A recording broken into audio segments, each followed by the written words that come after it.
છોડીને બાકીના બાંધકામનું ડિમોલિશન કરવામાં આવશે, જેથી 30 મિનિટમાં મકાન ખાલી સૂચના આપવામાં આવે છે. જે હાઈકોર્ટના હુકમનો અમલ કરવામાં વિઘ્ન કરશે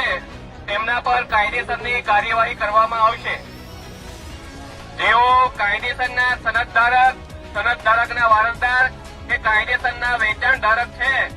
અને સનદવાળી જમીન પર મકાન બનાવેલ છે તેઓ બતાવશે તે 50 વર્ષના પ્લોટ છોડીને બાકીના બાંધકામનું ડિમોલિશન કરવામાં આવશે, જેથી તે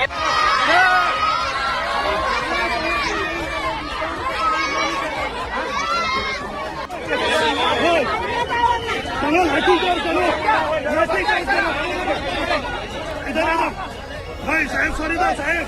અત્યારની જવાબદારી લેશો આપણે બંધ કરીશું અમે